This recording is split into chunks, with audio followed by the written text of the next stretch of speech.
We're live. We are live, and hopefully, I'm on the right YouTube channel. Anyway, I'm going to just sit back here until people want to pop in. I haven't done a live stream on Banana J, gardening live stream on Banana JSSI for a while. I made a mistake the other day when I was on my doing a live video gate on my radio channel, and I forgot to switch accounts over, and I actually had ended up on this channel. So that's just the way she rolls. Anyway, if you're out there, pop in. If you're busy, well, you're busy. That's just the way it is. And if nobody comes in, then I just won't roll it very long. I'll just pull the plug sooner than later. Well, that's good. We got 2 watchers in there. That's a good thing. I could really use a latte right now. God, Wendy makes really good lattes. I'm out here in the radio room, 40 feet away from the house in this outbuilding. Oh, Johan. Hey, how's it going, man? Good to have you out in the radio shack here in the radio room and doing a live stream for gardening, exotic gardening today. And it's absolutely beautiful out here. It's about 60 degrees and it looks like this. If I can show you out the window, it is sunny. It is sunny out there. I should actually be going for a motorbike ride. And after this live stream, I think I might go for a motorbike ride. It is really nice out there. So we'll do maybe about an hour live stream. And let's just see one. Yeah, we can maybe go for a motorbike ride. I think I'm going to take the insurance off the motorcycle tomorrow just because I don't like to ride it in the wetter winter months. I don't like riding in the rain or when I don't like riding when the roads are wet either. It's very dangerous riding a motorcycle on the wet roads, right? Anyway, hope your gardens are growing. It's like a freaking jungle out here, man. It really is. I'll unplug this computer in a minute, and then we'll take it outside, and we'll show you what the garden's looking like. Maybe I'll do it right now. What do you think, Johan? I'll do that right now. How dark can it be for overwintering? Very dark. Matter of fact, I've seen them buried in leaves all winter, and they're totally fine in the spring. So they can be dark. They're pretty tough plants, man. Never a problem. When I mulch my nursery pots with leaves, there's a lot of seedlings. Hunting and Fishing Ireland. Hiya. Nice palm tree emoji and a hand waving. Good to have you out there. I'm gonna take this video outside. I'm on my laptop right now. So I'm gonna just unplug it for a sec. And I'll take you outside into the garden, okay? You guys want to see the garden? Let's go see the garden. Okay. And hopefully the stream continues. I don't want it to die. I'm already about 40 feet from the house here. So bear with me. I'm running an old school laptop. You see me okay? So you see the fall color coming on the burning bush, big leaf magnolia. The Fatsias are all starting to bloom. You can see some Trachycarpus. The kiwi vines have not changed color yet. Jasmine's still green.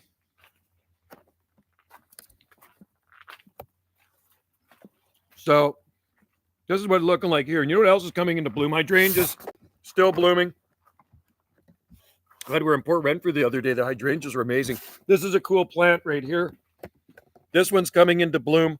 It's going to be blooming soon. This is called Nandina domestica. It's a big one, and it gets the red berry, so that's heavenly bamboo. We have tons of this stuff. It's an evergreen. We try to stick with just evergreen plants, right? Looks like Wendy's been pruning some dead palm fronds off, which is good. And then we'll show you the back here. I'll show you the back of the property, how things are looking. This is where I usually do live streams out here, right? And I mean, I could do it out here today. Very nice. It's beautiful out. So it's looking like this down here and there. If you can see that, and the Fatsia is starting to bloom. Figs, there's still figs on there. Lots of figs. Actually, I should probably harvest a few more. But they haven't changed color yet. This one has. For some weird reason, that fig is starting to change color, but the other one hasn't. So there we go. Some of my antennas up there you can see. But it's absolutely beautiful out here on the Gulf Islands in the North Pacific.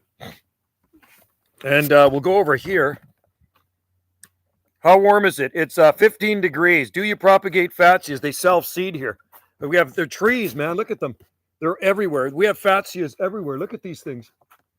These are fatsia trees up here, big ones, right? So what they do, they just kind of drop and then they grow. But I've propagated them before, right? I've propagated fatsia. I don't want to go too far because the internet might die. But you can see there, right? Hopefully it's not dying out.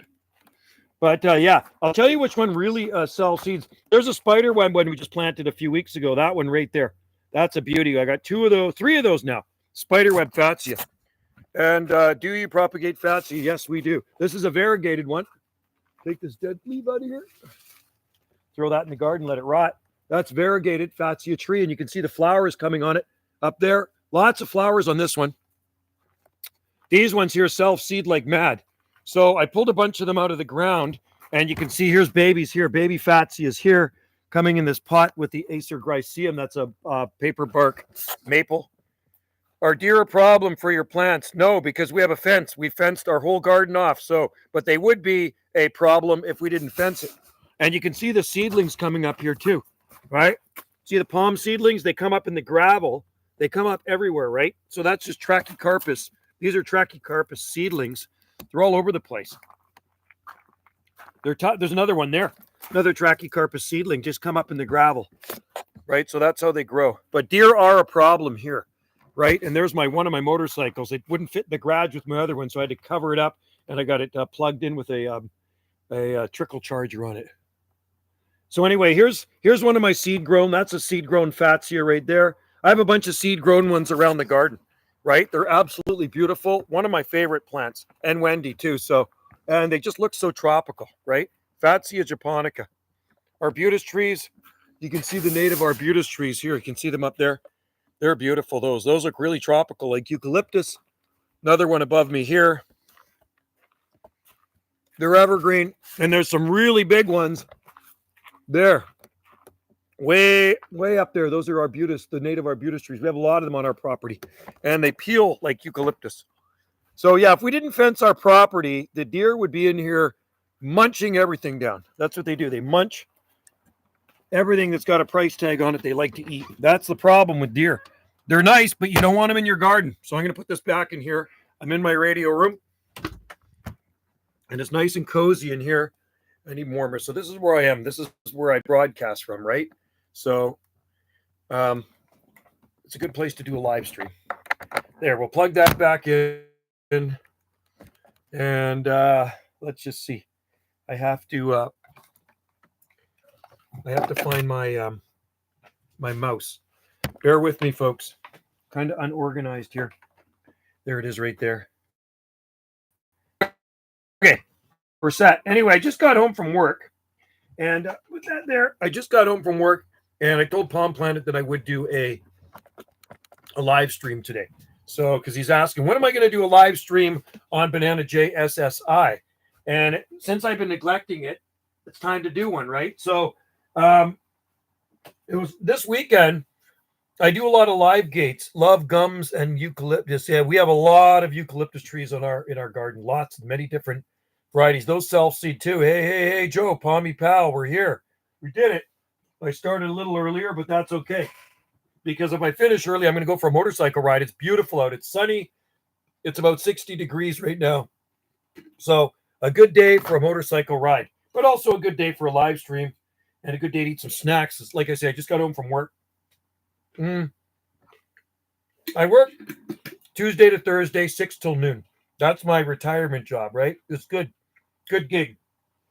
And it gets me a really good discount on groceries because I work for a large grocery store here that's actually a chain on southern Vancouver Island.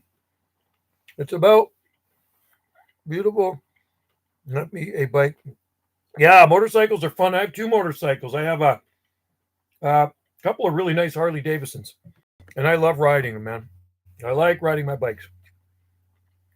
Do we protect any plants for winter? The tree fern, the center of the crown on the Dicksonia antarctica, I put cocoa fiber in the inner crown, and then I put burlap on that, and then I put a little bit of bubble wrap on that, and then I just kind of put a little clay upside down nursery pot or a rock on top of it just to hold everything down. That's the protection that gets. My Yucca gigantea that I planted in June 2007, which formerly known as Yucca elephant tippies, I make a simple little frame and I put a plastic, kind of like this big plastic bag over top of it. And if it gets really cold, I do have some small Christmas lights. I turn them on. But everything else is on its own. And anything in pots, if they're outside, I like to mulch the pots with leaves, right? I've got a little 200 200cc, which is, oh yeah, 200cc are awesome, man. I used to have a lot of dirt bikes. Before I ever rode on the road, before I ever got a bike for the road, I always had dirt bikes. And that's what I grew up on, is mini bikes and dirt bikes. I had my first mini bike I got when I was my third birthday when I was 3 years old. Actually, matter of fact, there's probably a picture of it here. I will show you.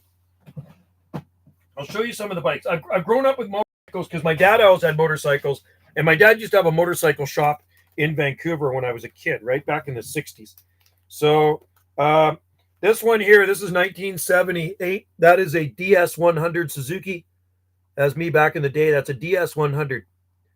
And that was a nice bike.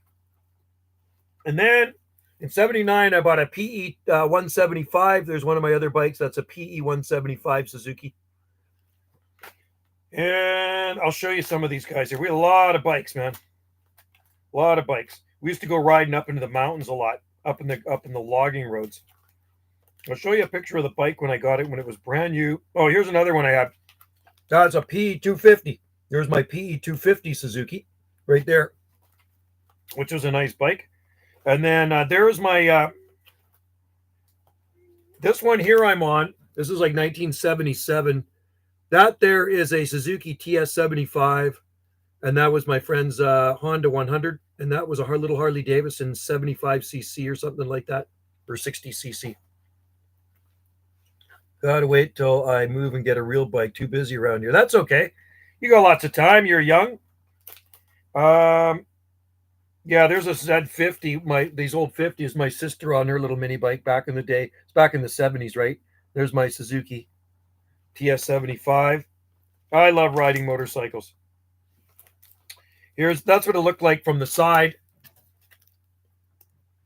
There's my Suzuki TS75. There's me and my dad when I was a little kid. First time I was ever on a motorcycle, I was 6 months old. That was in 1938. James, that picture was taken in 1965 up on the Sunshine Coast. Dad had a lot of motorcycles. So he always take me for yeah, we had an Indian too. My dad had an Indian. Here's me on my mini bike in 1969 when I was 5 years old. See that?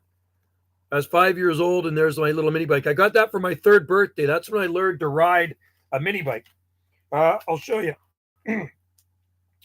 My dad and my sister and I back in the 70s on his TC 250 1968, and I was on my on my DS100. My sister had a 76 Honda Z50. Yeah, we had an Indian. We did. And then here's me and my dad. This is back in 1960s, the 67 right there. That's a little Indian. That is actually called a little Indian mini bike. And that was an old Suzuki, right? So back in the day. Here's an old one too up in the Sunshine Coast right there. That's me trying to get onto a motorcycle. I always loved motorcycles. And I'm trying to find the anyway, you can see some of the bikes we've had over the years. We've had a lot of motorcycles. Like I say, I grew up with motorcycles. I always had motorcycles around me. There's never been a day in my life where I've never had a motorcycle. Coleman mini bike. Cool. That'd be cool. A Coleman mini bike. We used to have Keystone mini bikes. I'm trying to find a picture. I got a picture when I was getting a mini bike for my birthday, and I don't know where that picture is. It's got to be in here somewhere. Now I'm baffled. It's supposed to be. Oh, there it is. This one right here. There's my mini bike I got for my 30th right there. I'm sitting on it in the living room. That's that little Indian. That's like 1967. March 29th, 1967. And mom and dad are both dead. They died a while back, right? So Coleman mini bike, cool. I'll stay with the Jeep. I can put plant. Yeah, there you go. Jeeps are good too.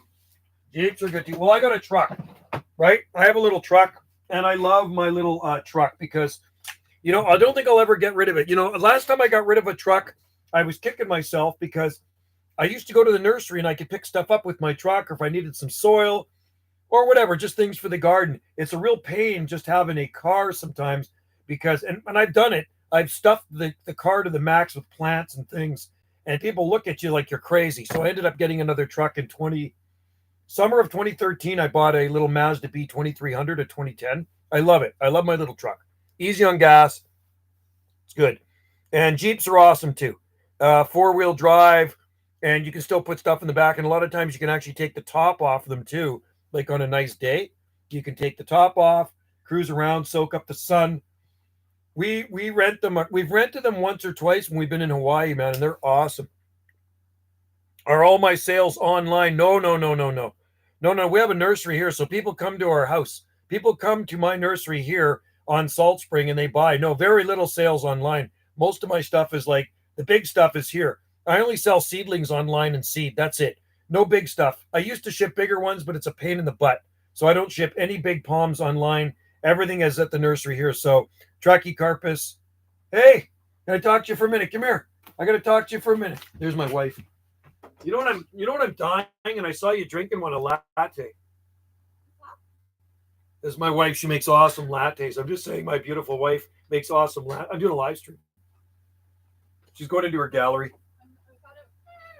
She's getting ready for an art show. Wendy's in an art show, so she's doing a bunch of stuff. She's a busy lady. So need to come visit. Yeah. So everything's in the palm nursery here. I sell on eBay. I've been selling on eBay for, I guess, 15 or 16 years now. I think 2007 or 2008, somewhere then. That's when I started selling on eBay. And so I sell palm seedlings and seed. But at the nursery here, it's Trachycarpus fortunei. There's some hybrids. And then we have Sable Minor, right? That's what I sell here. Just some hardy palms that work. And you know what I mean? It is a business, but it's also a hobby. So it's not something I make a living out of. I actually work. I'm retired from the parks department, but I got that job I took on November 1st last year. It's been just about a year at Country Grocer. Country Grocer is an awesome place to work. You can check them out. They have an Instagram page, and it's kind of like this chain of grocery stores on southern Vancouver Island, and they have one here. And they bring in awesome plants. The nursery section at Country Grocer is awesome. So Greg, that works in the garden section of where I work, they bring in palms, bananas, olive trees, eucalyptus, cactus, and really cool exotic plants. So, and that's where I got the spiderweb fatsias a couple weeks ago. It's probably 2 or 3 weeks ago. And he says, Joe, I got some variegated fatsia. And I didn't bother looking because we have lots of variegated fatsia. But a few days later, I had to go into shopping. Or actually, it was a couple of days later, I had to go do some shopping. And I'm looking for them. And he had them as indoor plants. He brought them in. And I had these 2 spiderweb fatsias that nobody had even noticed. So I picked them up really cheap. They were like $12 each. And then I get 30% off of that. So it was a bonus. So we planted them in the garden. Multi-stem fortunei. No, I've never seen a multi-stemmed fortunei. Maybe in a picture once, and it was growing somewhere in the tropics. And I don't know if it was a fortunei. I think it was like a manicure or something like that. But was it manicure or latisectus? It might have been it was a different one, and it was skinned. The trunk was bare. But I've never, in all the thousands of palms I've grown from seed, I've never seen a multi-trunk. Hey, Palm Planet, I'm doing this live stream. There you are. I'm glad you made it. On all the thousands of, I'm going to say tens of thousands of seeds I've grown, palm seeds, I've never ever had a multi-trunked Trachycarpus palm tree, ever. I have 2 variegated ones. In all the years I've grown them, and that's just about 40 years now, all the years I've grown Trachycarpus palms, I've only had 2 variegated ones. And you know what? One single strap leaf with variegated, and I still have one of them. The other one resorted back to green, and the other one still actually has some variegation in it. But no, that's it. I've never seen a multi-trunked one in my what I've grown. Yeah, good to have Palm Planet in there. Palm Planet is the one that told me. He says, Joe, when are you going to do? He got on my case. He says, Joe, when are you going to do a live stream on Banana JSSI? And because he comes over to my other YouTube channel. My other YouTube channel is a video gate channel for radio stuff. And there's actually there are a few Palmy guys that come in there and they leave their 2 bits worth, which is good. But anyway, yeah, we have a beautiful day. It's 60 degrees, sunny, and a good day for a motorcycle ride because tomorrow I am going to take the insurance off my other motorcycle. This one I took it off about a month ago or so, and then I'm going to take it off my bigger motorcycle tomorrow. And that's sad, man. I like riding, but you know what? In the wintertime, riding here sucks because it's just too wet. But there's a lot of guys here that ride year round, and it is cooler in the wintertime too. And with my new motorcycle, my other one, it actually has a windshield on it, which I can click off and on, and it actually cuts down the wind. And I brought those Fatsias home in my motorcycle saddlebags. I shot a video of it. So I went down because I had to go pick up a few groceries, and I whipped down on my motorcycle, and that's when I saw those 2 Fatsias, and I go, oh God, I got groceries, but I want to get these 2 Fatsias. So I bought the 2 Fatsias, and I stuck them in the one saddlebag, and I was worried they were going to freaking blow out. But I kept putting my hand back there and feeling behind me. So any Fatsia polycarpa green fingers? No, I don't have that one, but we have regular green form, we have spider web, and we have variegated Fatsias. So we have 3 types of Fatsias. But I would like to try that one there, Fatsia green fingers. That's got really narrow leaves on it, right? Like wide leaves, but with narrow, like you say, fingers on it, right? I would like that one. I've never seen it yet. Never seen it here on Salt Spring Island. But if it does show up, I will be getting it. Yeah, no, I think I've seen pictures of it before posted in one of my groups on Facebook there. And I said, that is cool, but I've never seen it up on our island yet. Maybe on the mainland in the spring, if I hit a nursery, they might have it. But I'm looking at Fatsia right now. There's a 10-foot one right in front of me, and it's got lots of flowers on it. It's a variegated one. And the variegated ones are really, really beautiful.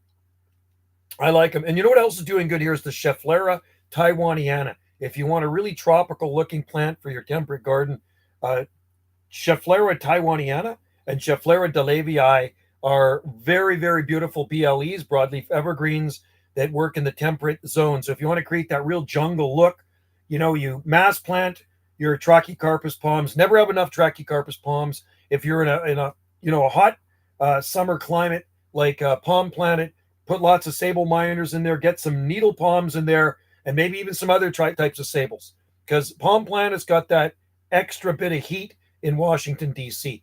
They got way more heat than us. We grow sable minors and stuff here, but they grow a lot slower this far north. And plus, we're on the coast, too. We're on the Pacific coast. Inland, there's way more heat than here in the summertime, but there's definitely more heat in Washington, D.C. And the humidity. Definitely picked up a Taiwanian, a double stem. Yeah, I have a double stem, too. It's about, I'm going to say right now, it's about 7 feet tall. It's got to be close to 7 feet tall. Average height here, 90 in the summer and 70. Yeah. So that's almost tropical. That's like freaking Hawaii, man. That's like Maui, right? So our daytime highs here have been in the summertime 75, we're 80, low humidity, and daytime and nighttime temperatures are around in the 60s, something like that. So we don't have the humidity. Humidity is very rare here in the summertime. It's usually a high 30%. Can you propagate them? I tried and I couldn't get them going, but I think because there's a guy, a friend of mine planted one 20 years ago, and it's a Schefflera tree, and it's sending up all these kind of suckers off the base. So I cut a bunch of them off, and I just couldn't get them. They all petered out, but there has to be a way to start those like Fatsia, but I didn't have luck. Maybe next time. My grandparents are in town from New Jersey. Cool. The Garden State. I talked there lots on my radios, man. I talked a couple of stations yesterday in New Jersey. That's the thing. With my radios, I talk all over the states and all over the world. And at times I have had people send me some seed. This is, or, would you like a postcard? I says, yeah, if you see any palms down that way, send me some seed. And he says, yeah, I'll send you some seed. So I've had a few people over the years send me some seed when I've talked to South Carolina, North Carolina, Arkansas, Alabama. I had a guy send me some needle palm seeds from Alabama once, which is super cool. And I give them a little lecture, a little lesson on palm trees too. I talked to a guy in Arkansas the other day, and he had no idea that there was palm trees native to Arkansas. I said, if you go down to the city of Warren in the southwest corner of Arkansas, there are native palms down there. He says, what? No way. He says, I'll have to check that out. Some people don't even know, right? I gave them sable minor, which is growing well. Oh, yeah. Sable minor would grow well in New Jersey.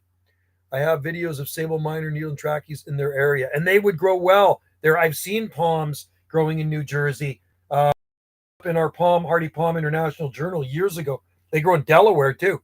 Do sable palms need different soil conditions compared to trachycarpus?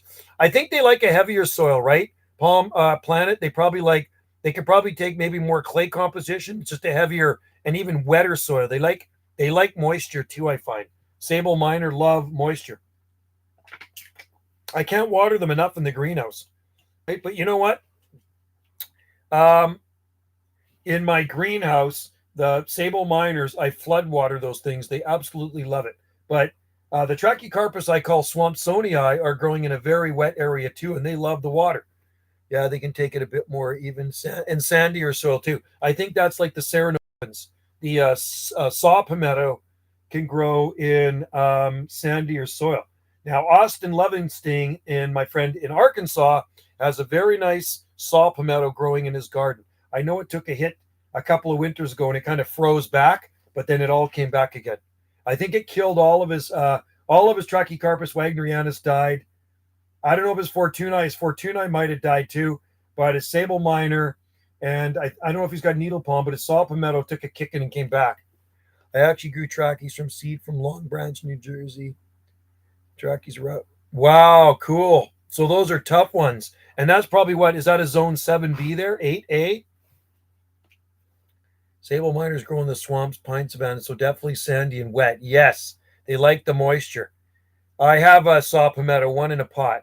I have sable Etonia here. Yeah, Etonia is nice. I got a bunch of those growing in the greenhouse. 6 degrees. I should plant them outside. They're still small though. Are sable slower grow? Yes, here they are. And in Ireland, they would be too. Or no. Yeah, sable are much slower than Trachycarpus. Trachycarpus fortunae are fast. Yes, sables are slow, but you know what? They're faster in a hotter. So if you live in a hot, humid climate like Palm Planet, or any of you guys in the southeastern states, even if you lived in Tennessee or Missouri, you get the hot, humid summers. They're going to grow really good there, right? Sable and growing them in pots is just a headache. Yeah, I have a lot of them in pots. I have so many sables in pots, and the problem is they outgrow the pots so fast, and the roots want to come out the bottom of the pots, and you got to be careful not to break those roots off when you're transplanting them, right? My sable minors are in 1 gallon, and they're already root bound. So now next year, I think next spring, I'm going to step them all up to 2 gallon and just kick them all outside. Yeah, drainage for sable. Yeah, well, they can take more poor drainage, the sable minor, because they grow in wet areas, right? So they can definitely take fairly heavy soils with that are more waterlogged, right? And though they say Trachycarpus, excuse me, I'm eating my nuts and seeds here. They say Trachycarpus like well draining soil. Well, I've actually proven them wrong on that, because in the forest here, they're growing in standing water. Yes, they're mountain lions here. Yeah, we call them cougar, although women over 40 or women are 40 years old that are cougar too, right? But yes, we have lots of mountain lions here. Yeah. Yeah.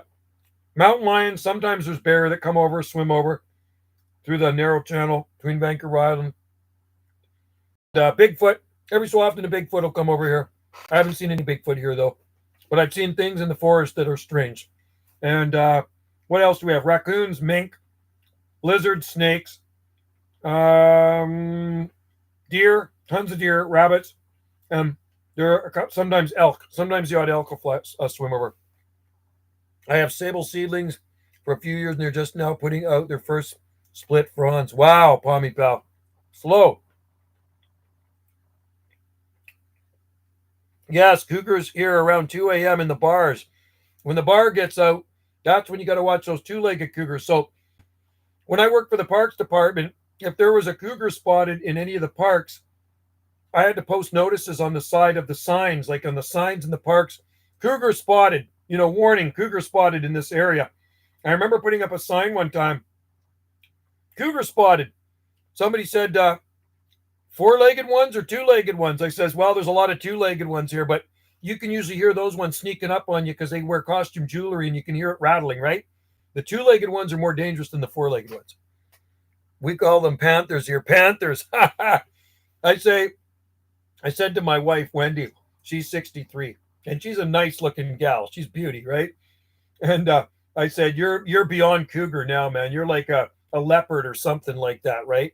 Or a lioness, right? And sometimes I said, you can get away with wearing leopard print pants. And she had them one day, and I called her a leopard. I said, that's when you're way older than a cougar, right? Missing eyelash. Hippies still hanging around the park. I don't go to the park. I've been retired for 2 years now. So, no, there's not a lot of them in there. I don't think when I drive. They hang out on the other side by the ocean. But, yeah, I've been retired for just about 2 years. So I haven't really. The only time I've stepped foot in that park is when Wendy's on a Saturday and I have to take a leak and go to the park washroom there. So I walk across the park, and there's a few of them around, but they're harmless. Those are usually dancing to the music, right? But, yeah, we do have a lot of hippies here on Salt Spring Island. I'm redneck, so I'm far from hippie. Oh, there's my wife. I got to talk to her. No, we took our place off the market. Wendy got sick and tired of people looking through our house. Every time the real estate lady phones to show somebody our house, we got to ticky-boo it up, clean everything up perfectly, and it's hard to show people the house. We have 2 accommodations here with guests that pay big money to stay here, so we can't show, the real estate people can't show potential buyers the house. So we got sick of it, and over a month ago, we took it off the market. It's off the market. Done. So we tried. We had an offer. We turned it down. Wasn't what we wanted. It was a couple $100,000 less than we wanted. We said, no, they offered 1.33 million or something. We said, no, we don't want that. Too low. So not meant to be. So Wendy said, take the sign. I just ripped the sign out. So she's going to come and pick up the sign. I got it sitting down in the nursery. Mm-hmm. Redneck's good, man. Redneck's good. I'm full redneck. And all my friends are rednecks. But you know what? Rednecks are good guys too, right? And I get along with everybody, right? I'm not like a bad redneck. I eat meat. I heat my house with wood. I cut down trees. I don't ride an electric vehicle. I have a couple of Harleys, gas vehicles. You know what I mean? And I don't hunt, but I fish. But I haven't fished for a while.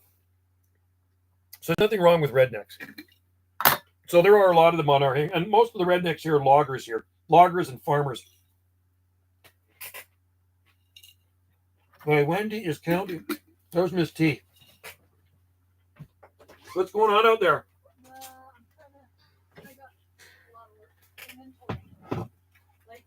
I'm just asking my wife for a latte, but she's got pictures in her hand, paintings. She's got paintings in her hand. She's walked right by and ignored me. No, I'm not getting a latte. Maybe I'll contact her on the Motorola when she gets in the house. We'll contact her on the Motorola and we'll order a latte and see if she brings it out to the man cave. So Wendy built this building. So there used to be a smaller building here, and then a tree fell on it and crushed it. So she's, I'm going to build me an art studio to paint in. So she's got a little art gallery over there. So she built this thing herself. I helped her put on the roof. I cut a hole in with a chainsaw to put some windows in, but everything else she did. And so after a few years, she wasn't using it that much, although she still got some of her cards in her shelves here, but her art cards. And she says, Joe, I'm going to move you out of the house. I just make too much noise on my radios here because I had a man cave in the house. And I guess she kind of got sick of listening to me in the man cave because I talk loud. Italians don't have an inside voice, right? I'm quite loud. So she says, Joe, we're going to move your radios out to that shed. We're going to take all her stuff out, move all my stuff in. I go, I was really reluctant to do that. I didn't really want to come out here. But you know what? After I got everything in here, I really started getting used to it. And now I'm rarely ever in the house. I'm always out here in this 8x8 man cave. And this man cave is freaking awesome. I love it. Right? It's got high ceilings in it. It's got windows up there. Got windows in front of me here. I'll spin this around. Got windows there, windows there. It's freaking beautiful. And it stays warm. With my radio equipment I use, they give off heat, so it heats it for me. Yeah. So it's nice in here. It's nice and warm and cozy. It's very well insulated. And then it's got this little foyer she built. See? There's the door. There's another window there. And then she's got these card racks there. You see, she built those. Wendy's a really good builder. Really, really good builder. And that's cool, man, because I hate building. Building to me sucks. I mean, I can build some simple things. I built the garage for my motorcycle, but she's a better builder than me. Well, that's okay. Women can build. Hey, more power to them. So now I've inherited this little man cave 40 feet away from the house. And I've got all my radio in here. So this is my radio room / live streaming. Well, live streaming too, because we're live streaming right now. Yes, I'm Italian. Yeah, Palmy Pal, I'm Italian. We are hard workers than anyone. Palmy Pal. Yes, we are hard workers. I worked so hard on Tuesday or Monday, my back was killing me. I was digging trenches all day, digging up trenches for pipes, and I had to undermine the foundation because they wanted to drill through the foundation, so I had to dig underneath, partly underneath, so the plumbers could drill in, and I had to dig up existing pipes. So my back was killing at the end of the day. I was digging for 5 hours straight. So I took yesterday off. I got up out of bed. It was like, oh, my back was killing. So I phoned in, and then they phoned me. They were worried. The store that I work for says, are you okay? Did you hurt it at work? I said, no. I said, my back was already starting to ache before I even started digging. It was achy. But I pushed myself, and I got it all done. And then, so I took yesterday off and rest. I laid on the acupressure mat, and that helps. But I did go in today, and I'm there at 6 a.m. I'm there early, and I'm off at noon, which is great. 9K, 19 today. It's about 15 here right now in the shade. So it's been very mild. I was out working I was working in this all day, or half the day. Anyway, yeah, so it's been really mild, and we have an El Nino this year, so it's going to be, well, planning on a mild winter. Supposed to be a very palmy and balmy winter here on the islands, which is good. The mildest winters I've seen here, where there's not a flake of snow all winter, and the bananas are still green in the spring. That's happened twice in over 30 years since I've lived here at this location. Now, I've been gardening here since the 1980s, and that's the only time I've seen it go 2 winters, where the bananas were still green in the spring, which is cool. 21C there. Nice. You got it like that. 21C is beautiful. That's about 71 degrees, something like that. 72. Very, very cool. That's a good temperature for October 19th. You can't complain, man. You cannot complain with balmy, palmy temperatures. Yep, 71 degrees. Yeah, I know both. I do. I both do Fahrenheit and Celsius. So I was going to show you this. So it was last week, a lady, and you've seen this. Some of you guys seen it. Palm Planet might have seen this. It's been pretty wet here too. We had 86 millimeters over the last few days. So this is a sugar pine, and pine is Colteri, and so I got the seeds. I did manage to extract some seeds out of it. So these are edible pine nut, and this thing here is 5 pounds. Okay, but the biggest ones weigh up to 11 pounds. So the tree grows on Salt Spring Island. It's a monster tree, and you would not want to get hit by one of these cones. Okay, the needles are long on it. And when I looked at that tree, I was in her garden because she wanted to give me a big citrus tree. This lady phoned me up and she says, hey, Joe, I got this big lemon tree I want you to have. So I said, let's take a look at it. So I went there, and it is huge. It's 10 feet tall. And I said, you know what? And I looked at it and I says, no, it had scale on it. And if I see anything with bugs on it, I don't want it. So I said, call somebody else. Maybe somebody else will take it. But I'm looking around her garden, and I remember planting something in her garden 20 years ago when I worked at the nursery, more than 20 years ago. And there was a Shumardii oak and a Catalpa bignoides. And so I see this big tree, this big pine tree with huge needles on it, long needles. And I said, look at that pine tree. And she says, yeah, it's beautiful. She says, would you like no, I said, I bet you it produces big cones. And she says, it produces huge cones. Would you like one? I said, I'd love one. So as I'm walking to this barn she had, it's 40 acres. It's absolutely beautiful piece of property. 40 acres on one of our lakes here.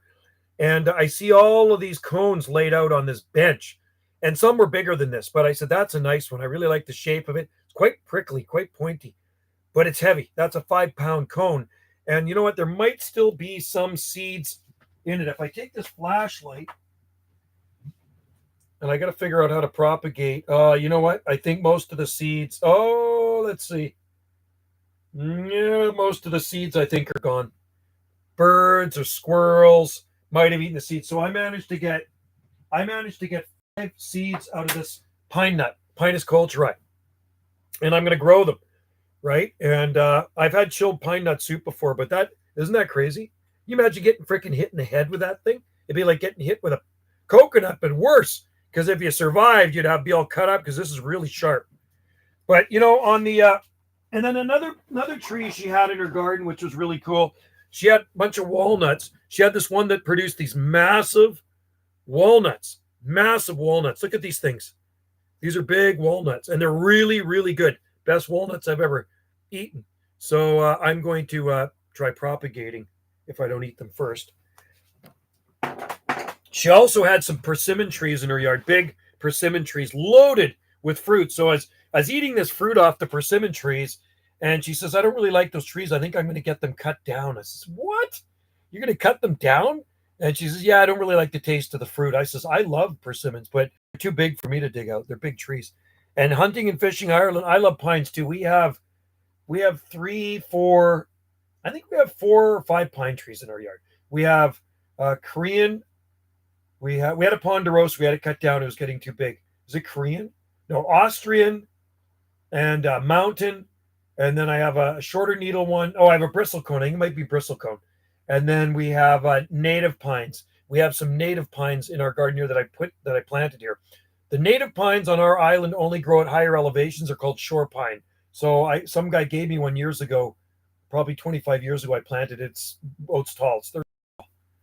A Norfolk pine and a Cook Island pine. Oh yeah, the only I remember a neighbor had a Norfolk Island pine in her yard for just about 5 winters, and she put a cardboard box around it, and it made it through. It's about 5 winters, and then it finally died in a cold blast. But I know my buddy Brian has one in Tofino. He's got a Norfolk Island pine. It's been in his garden more than a decade now, and so he's on the west side of Vancouver Island. He's the guy that grows the huge cordylines. He's got butillas. He's got date palm in his front yard, Brahia edulis. He grows everything over there. Tofino's that nice solid zone 9, right? And his date palm is getting big. It's got a nice big trunk on it.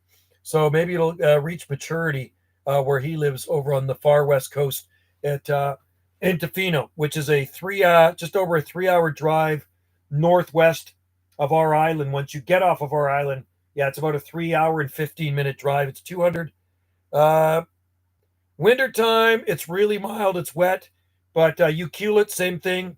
All on the west side of Vancouver Island is very mild. Even in Port Renfrew, where we just were this past weekend, it's on the open Pacific Ocean. So they got that North Pacific current, and then they also got the offshore Japan current, and that really helps with everything too.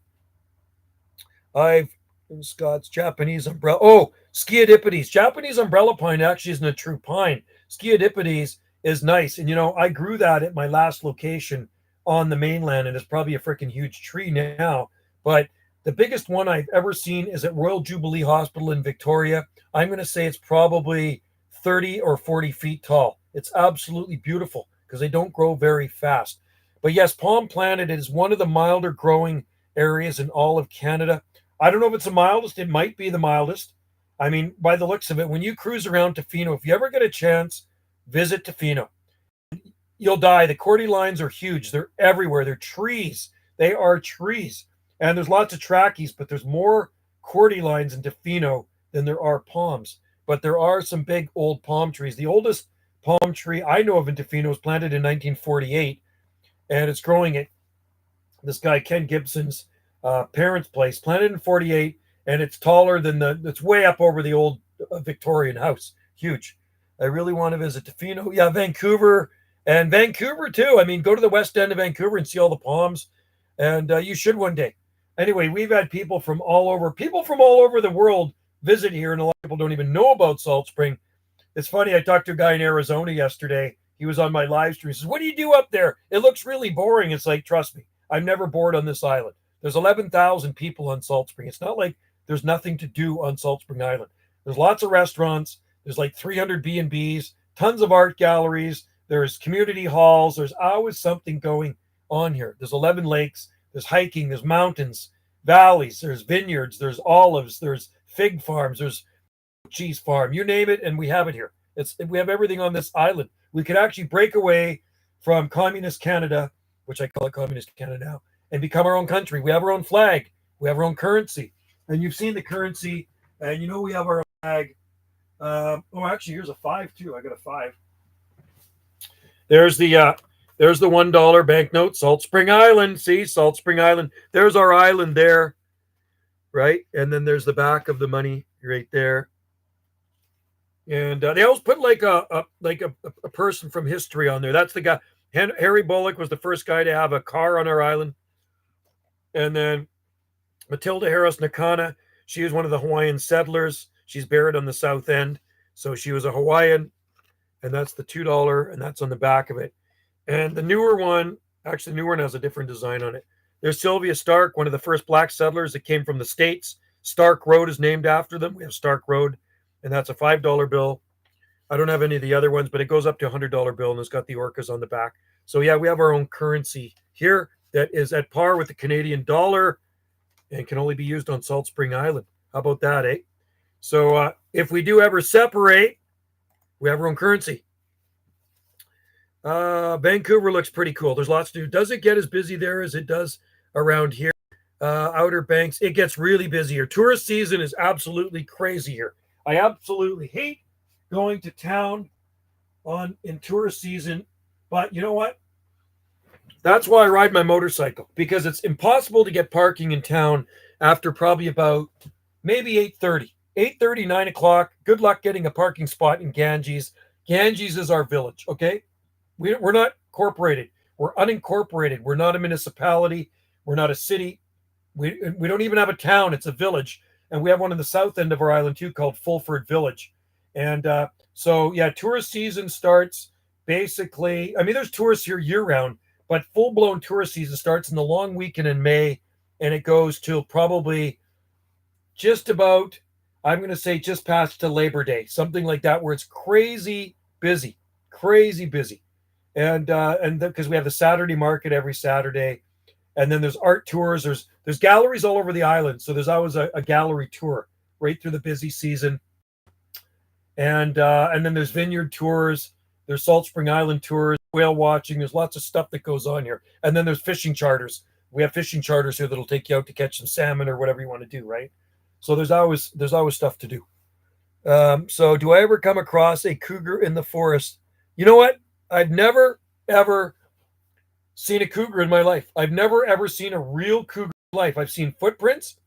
I've seen where they've used trees as scratching poles. When I was working for the Parks Department, I was deep in the forest a lot. Sometimes I'd have to get deep in the forest, and I'd be carrying a chainsaw, but I'd always be with somebody else. So I'd be way up in the forest, and then you'd see, I remember one time I came across a tree, and you know, a cat scratches on something to scratch its claws to sharpen them. Well, this was quite high. It's probably about 5 feet up, and it was deep into the tree, and all these shavings were at the bottom of the tree. You could tell it was a cougar sharpening his claws. So I had my chainsaw with me. I wasn't worried if it was coming at me. I'd start my chainsaw, but I've never, ever seen a cougar. Isn't that crazy? And our friends moved here about 3 years ago from the mainland, and they've already seen 2 mountain lions at this end of the island. She's seen 2. She saw one walk through our ravine, because they're on the same ravine, 2 over. And they grow palms and bananas and stuff too. They're super cool. And then she saw one walk right in front of her vehicle with her lights on, big ones. I've seen pictures of them. And one of the guys I work with just before I retired, one was killing their sheep. They have a sheep farm here. So they got the tracker in with his hounds on the south end, Ted Ackerman and his hounds, and they shot it. Big cougar. So he showed me a picture of it. It took up the whole back tailgate of a full-size truck. Its head was hanging over one side, and its back end was just partially over the back side of the other side of the tailgate. Big freaking mountain lion. So it killed, I think, 4 of their sheep. So they came and tracked it with the hounds and they shot it. Yeah. So anyway, I'm I've never seen one. Maybe one of these days. I hope I do see one. I want to shoot a video. I hear they are shy, but they are powerful, can kill. Oh, but they attack from behind. That's the thing, Palm Planet. A cougar, you'll never know it. So you'll be hiking through the bush, and there has been cougar attacks on Vancouver Island. I've never heard of one in Salt Spring, but on Vancouver Island, there have been hikers that have been attacked by cougar. So you're walking in the forest, and they're silent, right? And then they jump and they grab you by the back of the neck. That's where cougar's going to grab you, right by the back of the neck. But these people had their life spared because they were wearing a backpack and the cougar couldn't get to their neck, right? So they've scared off the cougar, but still pretty shaken. Could you imagine? And then there's a bear. I mean, there's been bear attacks and stuff like that too, but not on Salt Spring. Since I've lived here, there's been 2 or 3 bear on our island, and they've swim over from Vancouver Island. So on the west side on Salt Spring Island, on the west side of Salt Spring, just south of Vesuvius Beach, there's a narrow stretch called Sampson Narrows. So Vancouver Island's here and Salt Spring's there, and it's a narrow channel of water, but the freighters go through. It's deep, and the bear and the elk swim across there. I'd be carrying a canoe, a cannon.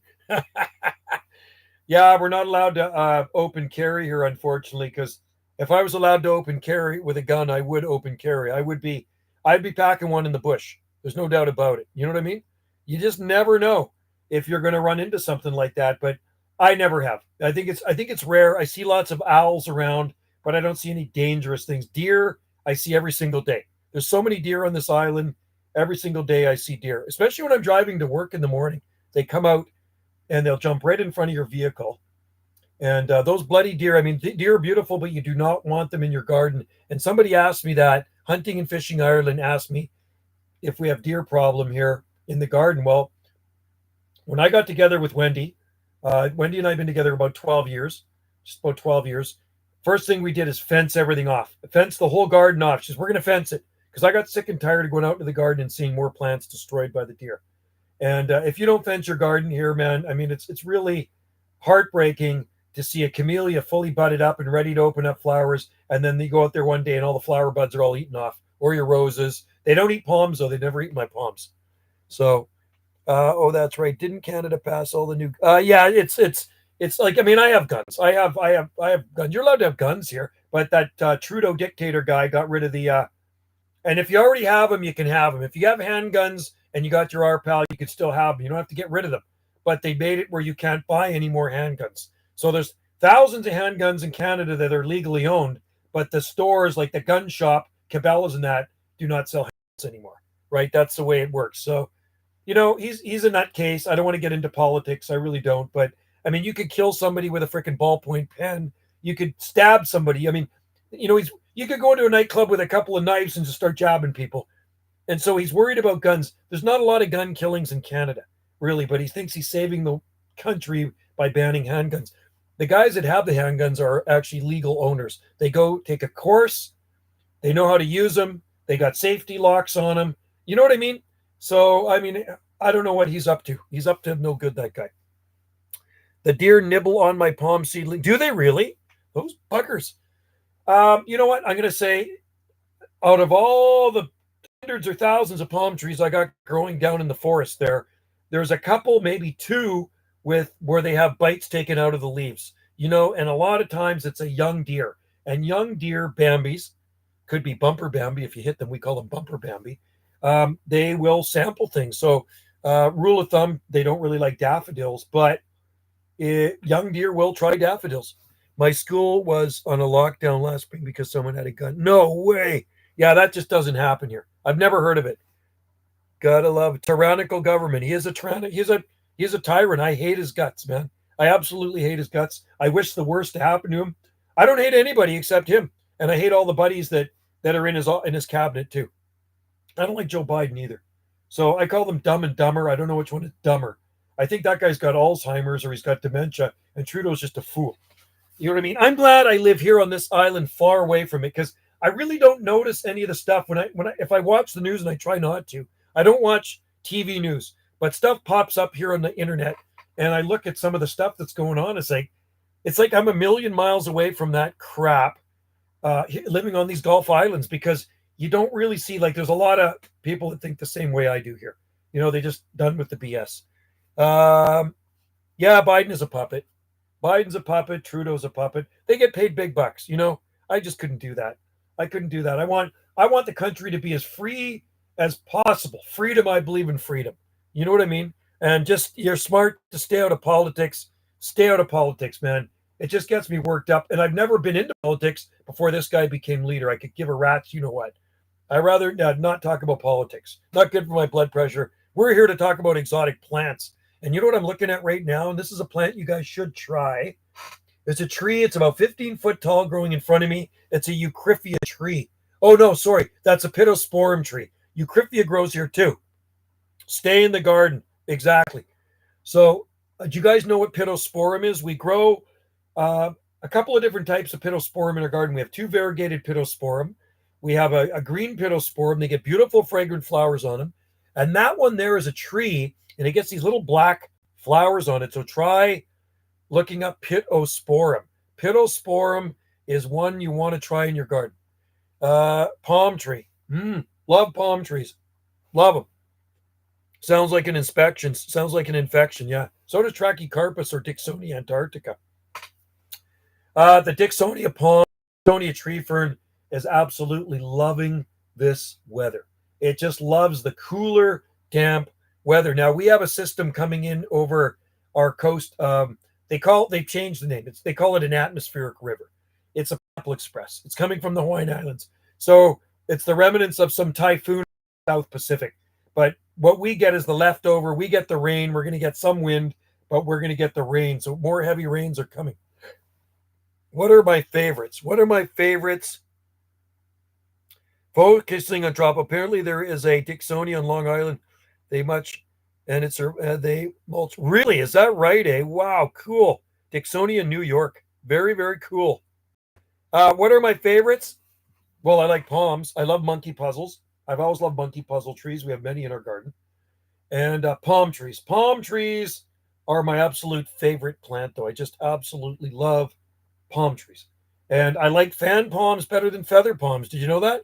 I like fan palms better than pinnate palm trees. So if I had a choice between a sable minor and a butia, or a needle palm and a butia, I'd go needle palm, because I love needle palms. And when Palm Planet posts videos of the ones growing in Washington, D.C., to me, those are palms to die for. When I see a big needle palm that is really old, I love them. And I love our needle palms. We have 7 needle palms here in our garden, and they're absolutely looking beautiful. They grew a lot faster this year. I hit them with some Miracle Grow. They're going on a southwest sunny hot slope in the summer. So where they grow, it's hot all summer long. And we've had 4 months of lots of heat, right? And so they've grown lots, so they're starting to look really good now. It's pretty mild here. Long Island sticks out the ocean ways, so New England's right north of there. Cool. Yeah, anywhere near the ocean is going to be mild in the winter. I'm moving more towards palms, yucca, and I love yuccas too. We have agaves. We have quite a few agaves in our garden. We have lots of yuccas. We have so many yuccas in our garden, and I love yuccas. I will do an update on the needle palm, the arboretum, planted in 1968. No way. 12 feet tall. See, that to me, I would take that over any Trachycarpus palm tree, because I remember picking up a copy of the book I bought. It was gardening, Western Gardening Encyclopedia. And I looked through every page. This is back in the 80s, right? Long time ago. Back in the mid 1980s. And I'm looking through every page, and I come across, and I'm looking at the palms, right? It's like, and I'm reading about the palms, and it was the one said needle palm. I says, why can't we find those up here? I could never see them at any nursery, a needle palm.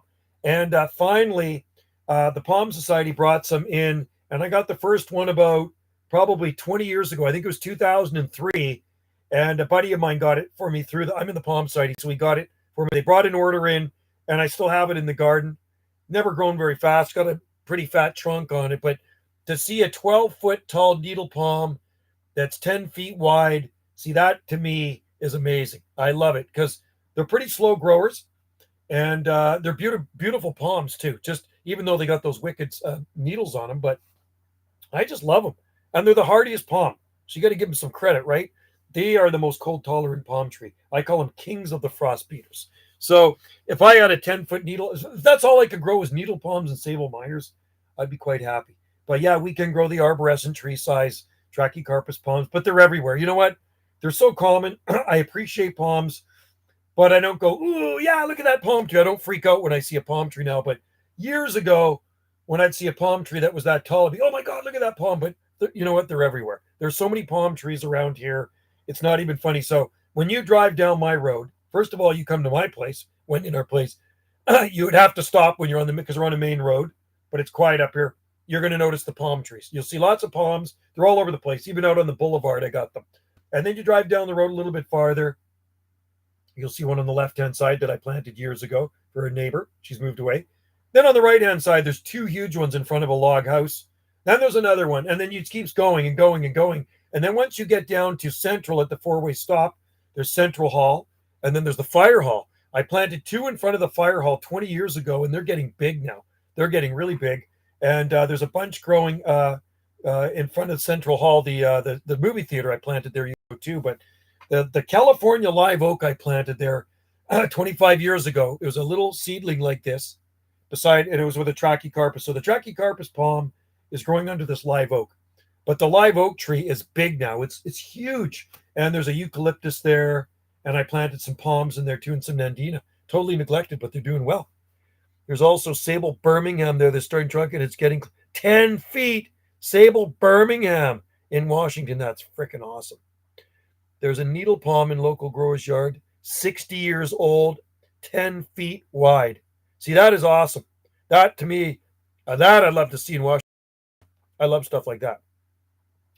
I freak out whenever I see a palm. Like to me, I'd be more like drooling over those needle palms. Over Trachycarpus palms here, nah, because they're everywhere, right? But if I saw a Trachycarpus palm that tall, maybe where it shouldn't be growing, you don't expect to see one, then I kind of like, wow, look at that thing. This is like zone 7, and look at the size.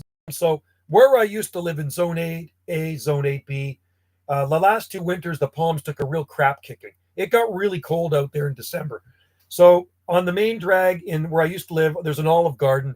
And I remember quite a few years ago, I'm going to say 15 years ago, they planted a little Trachycarpus palm tree in front of the olive garden. And whenever I was on the mainland, I'd drive past it and I could see it was getting bigger and bigger. Now it's probably got 12 feet of trunk on it or so, maybe more. And I asked my buddy Phil, how, he lives out that way. I says, how's that palm doing? Did it make it through the winter? He says, it looks like it got beat up. It looks like it got killed. And then so many months later, I asked him again, is there any sign of life? He says, yep, it actually pushed fronds out the top. So it actually survived with no protection. We're probably going to have our frost soonish in November. Going to have to put Christmas around pygmy date palm. Pygmy date palm, yeah, Phoenix robelini. Yeah, they're not that hardy. Our first frost usually comes in December here sometime, but I have seen it in November too. And coconut. Yeah, coconut palms are cool, but when you go to the tropics, it's just like, man, they're everywhere. They're everywhere, coconut palms. Picked up my first sables from the Netherlands, Palmetto, Louisiana, Brazoria. Oh, nice. Yeah, there's some cool palms. They grow palms in the Netherlands too. I talked to a guy in the Netherlands the other day on my radio. And Ireland. I talked to a few guys in Ireland. I talked to a guy down in Southern Ireland, and I talked to 2 guys up in Belfast. And up in Northern Ireland, there's Mount Stewart Gardens near Belfast, Ireland, and they grow lots of palm trees in Northern Ireland too, and big camarops as well. So there's lots of palm trees on the Emerald Isle and lots of huge cordylines.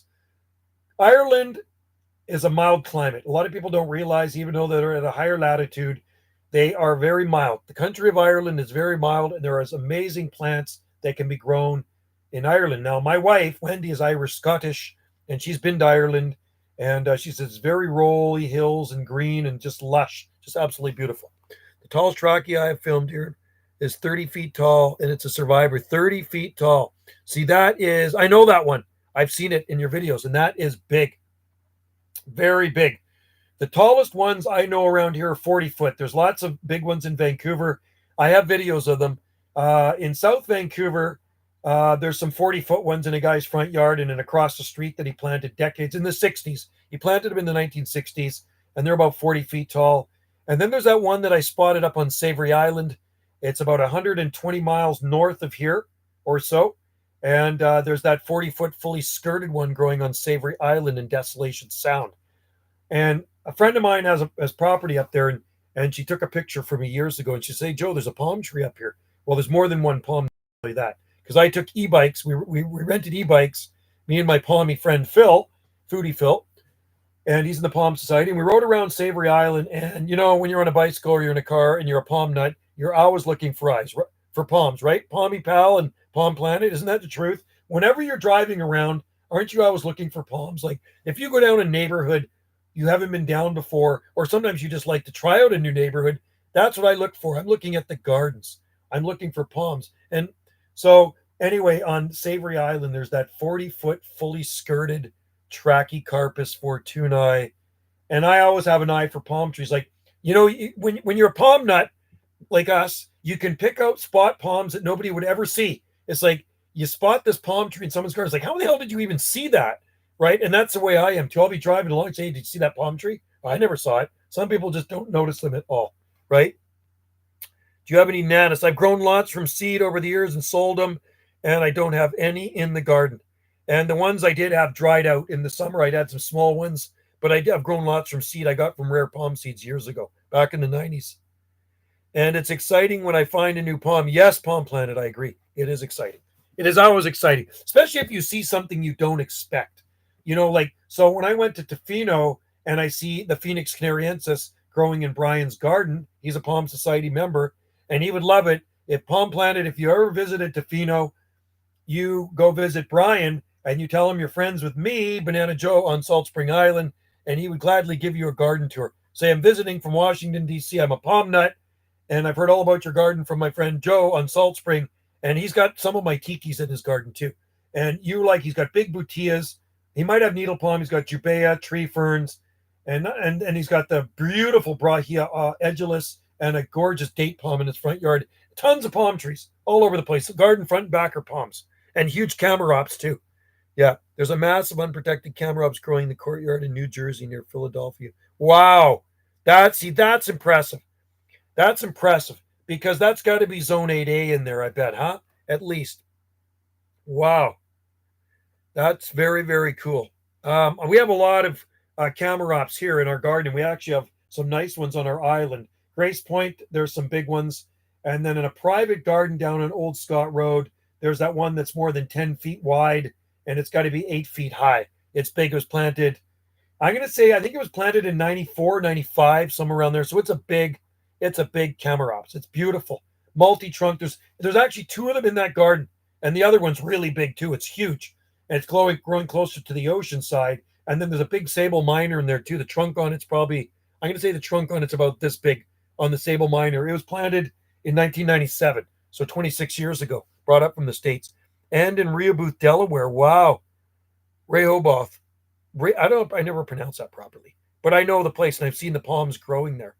There's been a lot more Robustas showing up here. Wow, cool. Yeah, I wish I could grow Robusta. They're useless here. I don't know. Climate's going to really have to change for us. Palm Planet, I get super excited when I see royal palms.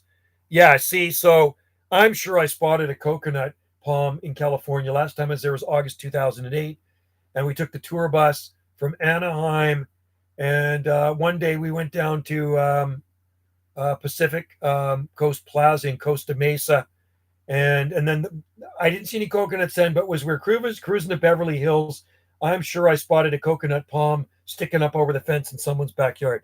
Camarops will be on the gravel sandy. Here our soil is very rocky and poor. Hey, there's food forest permaculture. My palmetto palm did really well. Hey, cool. So you got a palmetto. I got a YouTube video of one growing in Vancouver that's absolutely beautiful. It was as tall as me 4 years ago when I went to the garden tour. Trunk on it was about this big and nice big fronds. So hopefully still good. There's some nice ones in Seattle, by the way. There are some nice palmettos growing in Seattle. There's one growing at Walt Rockefeller, the late Walt Rockefeller's garden. I think it probably has about 6 feet of trunk on it now. He planted it, I think, 1990. some around there. I was small when I saw it in 97. Super excited to see royal palms. Yeah, royal palms in California be cool too. And how about Wadishia bifurcata? Gonna head out. Have a good evening, Joe. Yeah, catch up with you soon. You too, Palmy Pal. Thanks for coming in to the live stream. Oh, I'm glad there's some people in here today. It's like my other live stream, get lots of people coming in on the radio live streams, right? But I wasn't sure how many people would actually come in on the Banana J SSI one. I have a video of a royal palm in San Jose near. Wow. See, that's pretty cool. And how about the foxtail palms? Do you ever see any foxtail palms growing in? Well, you know what? I think they'll grow in California. Foxtail palms, coastal California. Matter of fact, I think I have one in my Southern California Palm Journal, an old journal from 89 or 90, and the guy standing beside a foxtail palm in coastal California. There's actually two of them in the picture, and they look absolutely superb. Yeah, so they do grow there. They're beautiful. That's one pinnate species. Can you call it pinnate? It's different. I really love foxtails. That's one of Wendy's favorite palm trees. You've seen one in LA. Cool. A video of one near LA. Cool. So they do work in California. How about Bismarckia? Actually, Bismarckia will work there too because they work in Arizona. Somebody posted a picture one time of some Bismarckia growing in, was it Phoenix or somewhere over there? So they do work. Tons of Bismarckias. Okay, so tons of busies, and that's one of my favorite. More, I'm going to say, I'm not going to say tropical. I'm going to say more frost tender fan palms is Bismarckia nobilis, and I also like the Talipot palm. Talipot's cool, but that's tropical. Videos the same are 40 feet plus tall. Wow, cool. There's lots of them in Hawaii. Lots of them. Camarops will be good in gravelly soil. Yes. You know what? They do better in better soil, though. Hunting and Fishing Ireland, if you plant it in better soil and water it, they'll grow faster. So I watered our bigger one, and it grows a lot faster with summer irrigation. And unfortunately, it's got root competition from a cedar tree, but it's doing well. It's doing well. I don't know how long it's been there, 15 years, something like that. So, and then the oldest Camarops we have here, I planted around 1994, something like that, and I grew it from seed. So they're beautiful palms. Another palm I love Camarops palms. I love Cerifera too. Our Cerifera never did really well, but there are some nice ones on our coast. Do a trip to I know I need to do that. That's what I said to Wendy. Like, I haven't been since 2008. We took the kids to Disneyland. And I've been down to California a few times anyway. But we used to take the kids down to the Oregon coast too. We'd go down Seaside. We go to Lincoln City and Florence and Brookings. And I love looking at the plants in Brookings. Brookings is a must-see. If you like palms in the northern temperate region, north of California, because it's still classed as the Pacific Northwest, right? We're in the North Pacific here. You want to see date palms to die for, go to Brookings, Oregon. And Gold Beach, which is even north of there. Coos Bay, I think, too. Dozens of royal palms, and there's royal palms, or not royal palms. There's king palms growing in Oregon too, and queen palms growing in Brookings.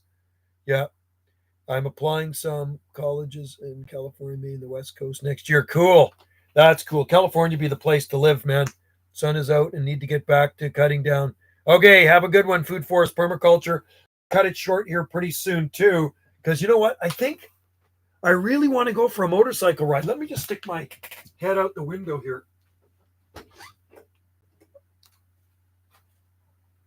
Oh, man, it's beautiful out. I really do need to go for a ride. So I'm going to go for a few more minutes. And because I'm taking it off the road tomorrow. I'm taking my big tomorrow. And I love riding. I love riding as much as I like talking to you guys. Don't get me wrong. I don't want to abandon you guys, but I love talking to you guys too on here. And I like talking on my radio. So I got a lot of hobbies. California's paradise. The climate is pleasant. Yeah, I always think that, like when I talked to a guy in San Diego yesterday, and I talked to a guy this morning in San Bernardino, California. Was it San Bernardino? San Bernardino. Yeah, I talked to 5936 just before I did this live stream in San Bernardino, California. And I know that number because I've talked to him before, and he watches my YouTube Video Gate channel. And he moved to Vegas from Hawaii because he used to live in Honolulu.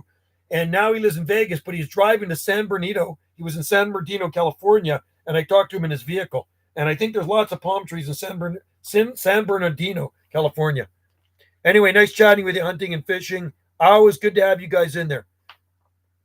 Love it. California is paradise. San Diego's got a great climate too. The problem is that the red palm weevil is killing canary palm. Oh no, that is not good. As long I don't know if it's going to make it to Canada, but we don't have to worry. There's I have date palms, but they're in pots, and I got the small one in the ground.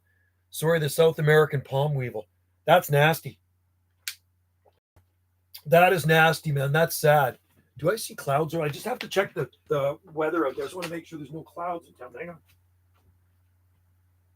Oh man, it's beautiful.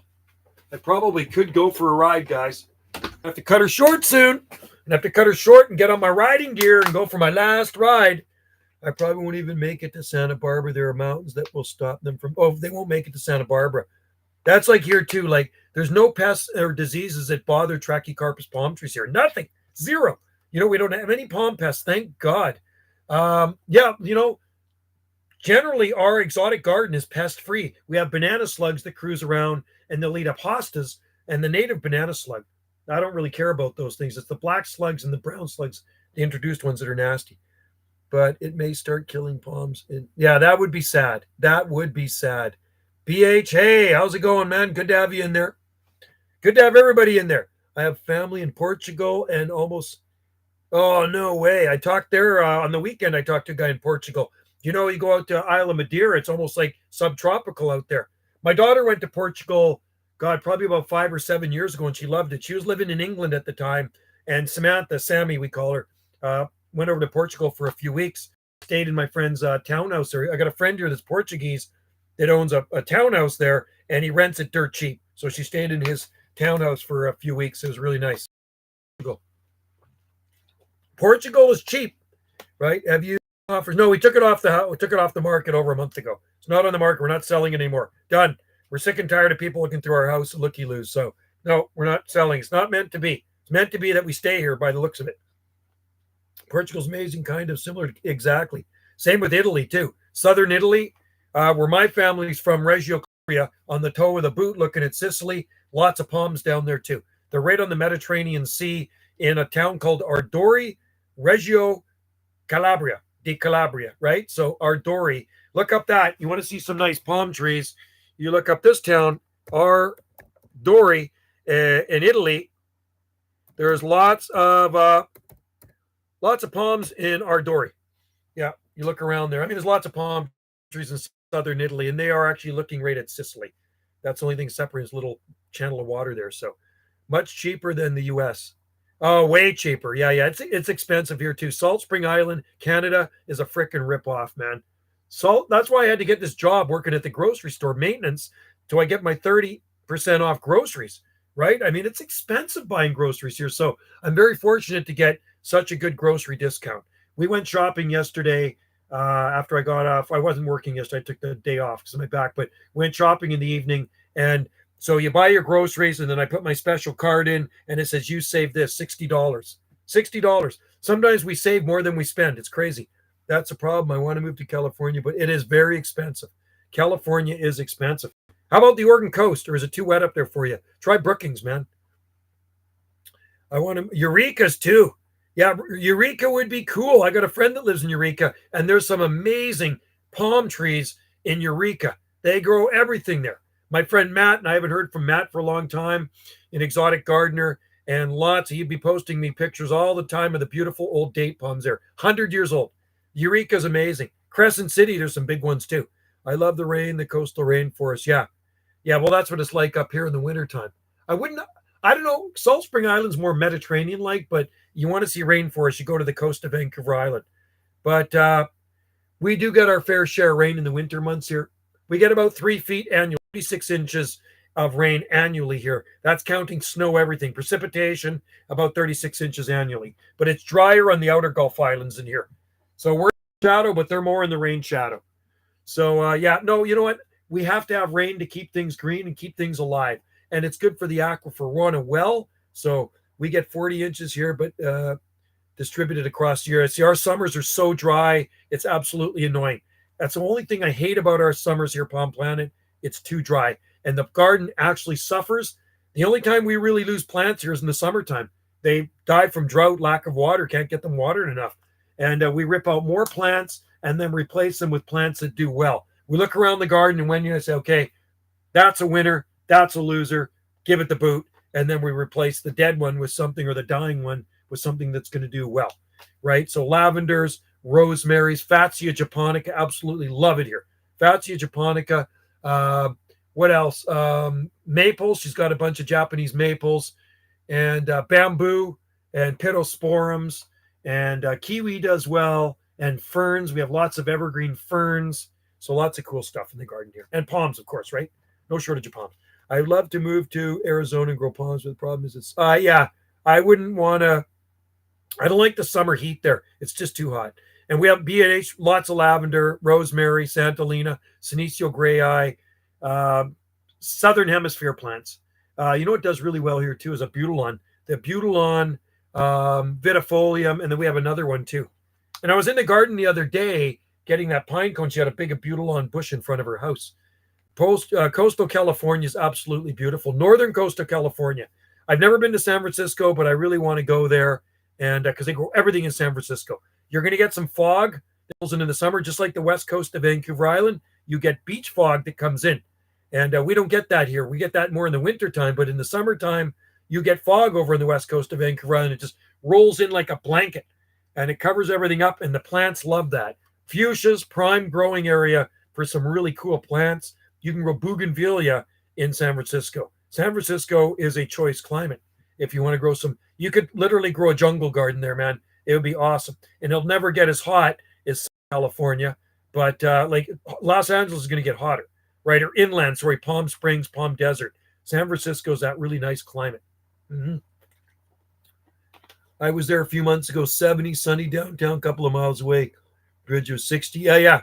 That's the way it works. That's the way it works, man.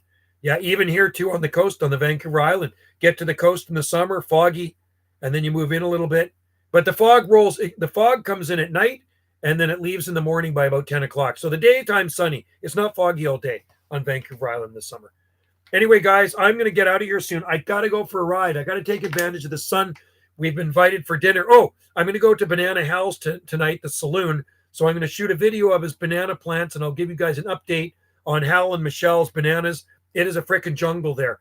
So he invited us over for some moose meat dinner. We went and shot a moose last week. I went hunting and he got a nice moose. So they said, come over and try some moose meat. So we're going to get some moose meat for dinner tonight. So we're going to Hal and Michelle's Banana Jungle, which is just literally a 1-minute drive south of our house. They're on our same road, about probably 10 driveways down, maybe something like that. So we're going to go there and I'll shoot a video of the bananas. So stay tuned for a banana video update. All right. Anyway, guys, I'm going to roll soon. I'll go to 125, and then I'm going to go in and I'm going to put my riding gear on, and I'm going to go for a nice little motorbike ride before the rain comes, because it's supposed to rain out. In the hills, and then subland, the areas, the scrubland, and the areas that gets over 100. Yeah, so 100's too hot for me. Like, that's why I do like the climate here. You know, I'd be happier if we had rain in the summertime, though. If it rained every second or third day, oh, I would love it. Most of our precipitation falls in the winter months. Fall, now, and into the winter months. And then it gets really dry. Coming into spring and summer, dry. There's a Jubea in Golden Gate. It's close to 100 feet tall. That is so cool. That is so cool, man. See, think Palm Planet, the things you can grow in San Fran. And it's also home of the dead, which is cool too. There's also huge Syroxylon. See all the stuff you can grow there. Pear Jubea. It's the perfect climate. And you know what? If you ever get a chance, go to Brookings, Oregon, because Brookings, Oregon could grow Jubea, not a problem. Pear Jubea, Syroxylon. Washingtonias grow there. There's big Washingtonias all over the place. Huge date palms, gigantic Yucca gigantea. They're everywhere. Yucca gigantea are everywhere. There's trachys, cordylines. Brookings is huge agaves. Huge agaves there. Agaves as big as us, growing on the side of the road, man. It's unbelievable. It's like you're not even in Oregon anymore. It's zone 9. I think it's zone 9B. It has to be zone 9B there.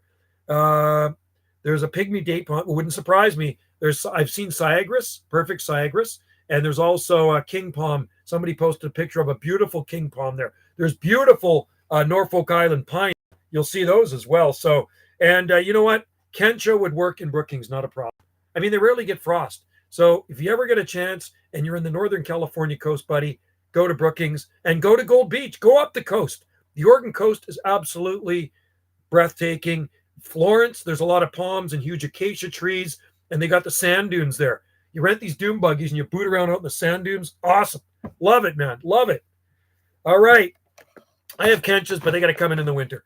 San Francisco, I want to drive San Francisco. Yeah, do it, man. Do it. You got to do it, man. Put that on your bucket list. And I got to go to San Francisco too. I really do. Anyway, guys, I'm going to roll. I got to go for a motorbike ride. I'm glad that Palm Planet told me to do this live stream. I have to do more of them because it's fun. I'm glad you guys are in there. I'm glad there's people that showed up for this one. I was kind of reluctant. I said, I'm going to do this for Palm Planet, but I don't know if anybody is going to show up for this live stream. Over the summer, I drove San Diego, and it was amazing. That's an awesome drive. I've driven right down to Baja, Ensenada when I was 17 with my buddy. He was 19, and we drove right down December 1981, and we came back in early January 82. I was down there for 2 weeks. It was awesome.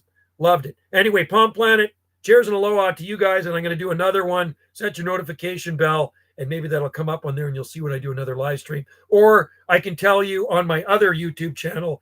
You know where my other YouTube channel is, right, Palm Planet? You've been on my other YouTube channel, so I can also chat with you there. Nike Cal, see you later. BH, bye. Take care. And Palmy Pal, he's already gone. But I'm on Jungle Joe C Video Gates, my other YouTube channel, so we can discuss when we're going to do another one here. Good to have you palm nuts in there.